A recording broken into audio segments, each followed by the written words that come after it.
Job 38. Then the Lord spoke to Job out of the storm. He said, "Who is this that obscures my plans with words without knowledge? Brace yourself like a man. I will question you, and you shall answer me. Where were you when I laid the earth's foundation? Tell me, if you understand. Who marked off its dimensions? Surely you know. Who stretched a measuring line across it? On what were its footings set, or who laid its cornerstone?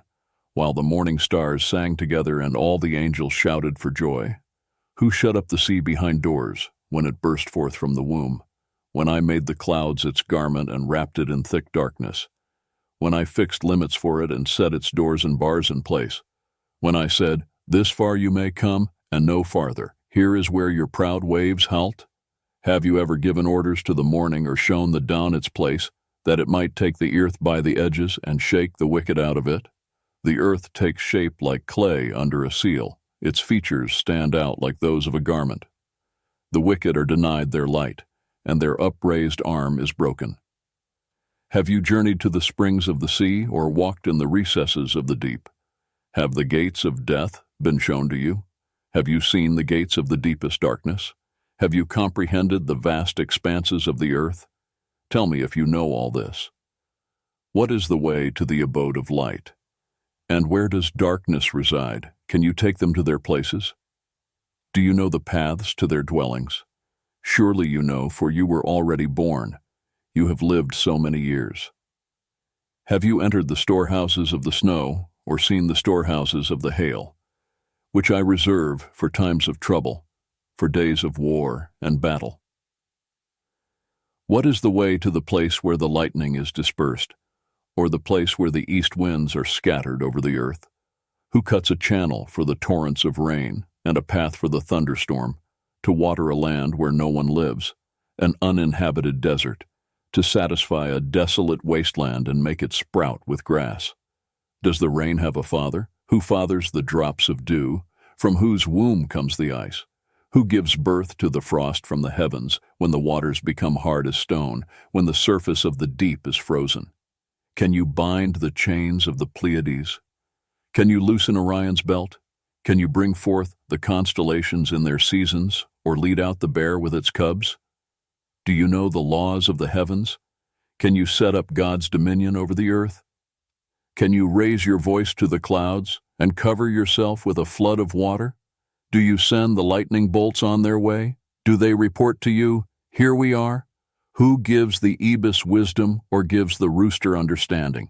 Who has the wisdom to count the clouds? Who can tip over the water jars of the heavens when the dust becomes hard and the clods of earth stick together? Do you hunt the prey for the lioness and satisfy the hunger of the lions when they crouch in their dens or lie in wait in a thicket? Who provides food for the raven when its young cry out to God and wander about for lack of food? Job 39. Do you know when the mountain goats give birth? Do you watch when the doe bears her fawn? Do you count the months till they bear? Do you know the time they give birth? They crouch down and bring forth their young. Their labor pains are ended. Their young thrive and grow strong in the wilds. They leave and do not return. Who let the wild donkey go free? Who untied its ropes? I gave it the wasteland as its home, the salt flats as its habitat. It laughs at the commotion in the town. It does not hear a driver's shout.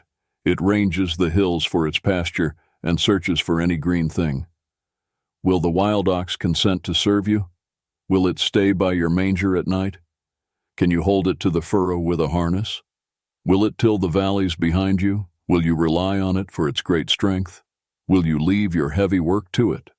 Can you trust it to haul in your grain and bring it to your threshing floor? The wings of the ostrich flap joyfully, though they cannot compare with the wings and feathers of the stork. She lays her eggs on the ground and lets them warm in the sand, unmindful that a foot may crush them, that some wild animal may trample them. She treats her young harshly as if they were not hers. She cares not that her labor was in vain, for God did not endow her with wisdom or give her a share of good sense. Yet when she spreads her feathers to run, she laughs at horse and rider. Do you give the horse its strength, or clothe its neck with a flowing mane? Do you make it leap like a locust, striking terror with its proud snorting? It paws fiercely, rejoicing in its strength, and charges into the fray. It laughs at fear, afraid of nothing. It does not shy away from the sword. The quiver rattles against its side, along with the flashing spear and lance. In frenzied excitement, it eats up the ground. It cannot stand still when the trumpet sounds. At the blast of the trumpet it snorts, "Aha!" It catches the scent of battle from afar, the shout of commanders and the battle cry. Does the hawk take flight by your wisdom and spread its wings toward the south? Does the eagle soar at your command and build its nest on high? It dwells on a cliff and stays there at night. A rocky crag is its stronghold. From there it looks for food. Its eyes detect it from afar. Its young ones feast on blood, and where the slain are, there it is.